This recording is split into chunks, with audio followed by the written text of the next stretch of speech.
Assalamualaikum warahmatullahi wabarakatuh.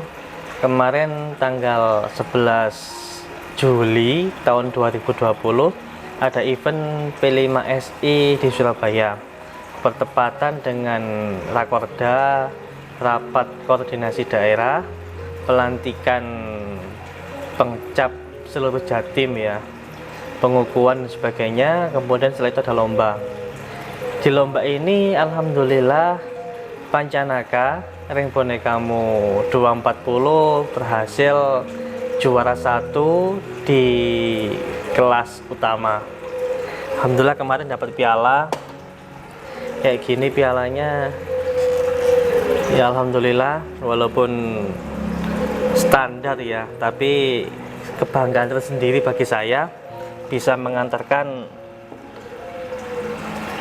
Pancanaka menuju juara 1 sesi atau kelas utama. Kita dapat juga piagam kayak gini ya, piagamnya kayak gini, ada logo P5SI dan sebagainya. Di sini tertulis Pancanaka, pemiliknya bonekamu, alamatnya Malang. Ini juara 1 kelas utama. Kemudian di kelas Madya saya juga dapat piala juara 8 ya, kelas Madya seperti ini pialanya. Kemudian juga dapat sertifikat sih, sertifikat sama seperti tadi, cuma di sini juaranya 8, kelasnya Madya. Oke, pada video kali ini saya akan membahas sih tentang yang terjadi kemarin dan settingan burung itu kayak gimana. Belum subscribe, jangan lupa klik tombol subscribe di bawah video ini dan klik like jika Anda suka, lalu bagikan ke semua sosial media Anda. Jam 7.30 saya sampai di Surabaya. Di sana kemudian langsung ya temu kangen sama teman-teman yang udah lama sih, 4 bulanan ya, udah lama nggak digantangan. Kemudian digantangan kita ketemu ya, seperti kumpul reuni lah. Nah kemudian setelah itu ada rapat, burung nggak terkondisi betul. Kemudian bahkan juga Pancanaka ini sebetulnya nggak saya bawa, tapi karena saya berangkat ke Surabaya sendiri, kemudian ada teman yang nemenin, jadi mobil saya bagian belakang itu kosong, nggak ada isinya. Akhirnya saya ngelihat burung ini kok kayaknya bisa dibawa ini burung ini. Akhirnya saya ambil kurungan saya yang lagi kosong, makanya saya nggak pakai kurungan lomba untuk Pancanaka ini. Heran juga sih, saya nggak pakai kurungan lomba kok bisa menang ya, karena memang suaranya bagus, memang ya suaranya maksimal. Bahkan ketika saya di lomba pun sempat saya pantau, burung ini agak selendro. Nah kemudian memang setiap kali saya lomba saya bawa mesti pakan 4 macam, yaitu millet putih, beras merah, beras jagung, sama per ayam. 4 macam ini bagi saya standarisasi makanan pokok betul untuk puter pelung. Jadi ketika kita melihat puter pelung kita mungkin kurang nekan, kurang power dan sebagainya, kita bisa menambahkan makanan tertentu. Atau mungkin puter pelung kita terlalu berpower sehingga menyebabkan dia serak dan sebagainya, atau mungkin guguk, kita bisa mengubahnya dengan makanan tertentu juga. Ini perlu observasi ya, jadi nggak bisa dipukul rata. Walau bagaimanapun, makanan pokok yang saya sebutkan tadi itu hukumnya wajib, dengan dosis yang tentunya berbeda setiap burungnya. Pada sesi Madya saya nggak turunkan Pancanaka ini karena memang sengaja saya letakkan di utama nantinya. Tapi ketika Madya saya sempat memantau burung ini, bagaimana perkembangan mentalitas dan suaranya. Akhirnya ketika Madya selesai, saya putuskan burung ini harus dikencengin. Nah setelah saya putuskan itu, saya racik lagi makanannya. Tetap sih intinya 4 poin tadi, 4 utama tadi itu beras jagung, millet putih, beras merah, sama per ayam. Dari 4 poin tadi itu saya campur sedemikian rupa sehingga powernya Pancanaka ini naik. Ketika saya kasih makanan, selesai, saya gantang.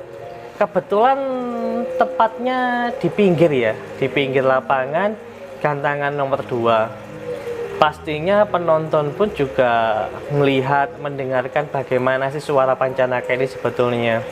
Nggak ada, kalau saya rasa untuk permainan juri untuk memenangkan burung saya agak susah ya, karena memang lokasi burung ada di pinggir, di samping ruangan juri, sehingga penonton bisa mendengarkan secara langsung. Setelah itu memang karena cuacanya agak panas sehingga Pancanaka ini bisa masuk di 3 babak dengan bendera 3 warna plus 1 hitam. Kemudian di babak keempat dia menurun karena memang panasnya kena ke kena ke sangkar, sehingga dia nggak mau bunyi sama sekali. Di babak keempat hanya bertahan di 2 warna saja. Tapi pada dasarnya penjurian ini seperti yang saya selalu bilang, pemenang utama pada lomba puter pelung itu diambil 2 babak terbaik. Seperti punya saya, Pancanaka itu babak pertama, kedua, ketiga ini dia mendapatkan 3 warna plus 1 hitam. Walaupun babak keempatnya ini tidak maksimal, ini bisa dikatakan menang. Kenapa?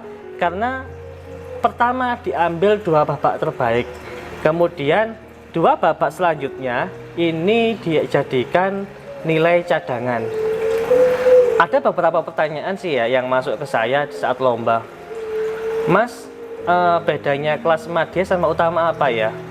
Oke lah, saya janji sama mereka nanti akan saya bahas di video saya. Nanti akan saya bahas di video saya selanjutnya. Pada intinya, lomba kemarin sih asik ya. Terima kasih banyak untuk para panitia yang sudah sedemikian rupa bekerja maksimal sehingga kami-kami yang dari luar kota ini merasa teropeni di sana. Warung kanan kiri oke, enak-enak, minuman juga enak, kemudian juga makan siang kita disediakan gratis, ada ayam, ada gorengan, ada mie dan sebagainya kita disediakan gratis. Kemudian secara yang lain MCK enak, ada di samping lapangan walaupun berbayar tapi tidak ada masalah, yang penting tersedia dan bersih tempatnya. Lalu untuk peserta juga enak ya. Walaupun kita tahu di sini ada 2 organisasi yang besar, P4 dan P5, tapi pada gantangan kemarin kita menyatu. Ada teman-teman dari P4 juga datang, sempat ikut lomba juga. Alhamdulillah mereka juga menjuarai di kelas madya. Kemudian juga kita juga ketemu, saling temu kangen yang beberapa bulan ini kita dipisahkan oleh pandemi corona. Jadi lomba kemarin asik ya, asik banget bagi saya. Dan semoga teman-teman yang lain yang mengikuti lomba P5SI kemarin juga merasakan yang sama. Intinya terima kasih banyak untuk para panitia, untuk juri dan sebagainya. Saya Samsul Arifin, kalau ada kekurangan dan ada khilafnya saya mohon maaf. Sama seperti yang sebelum-sebelumnya, saya bukan suhu, saya bukan master, tapi kita hanya terus belajar untuk mendalami bagaimana puter pelung ini. Semoga menginspirasi untuk jenengan. Wassalamualaikum warahmatullahi wabarakatuh.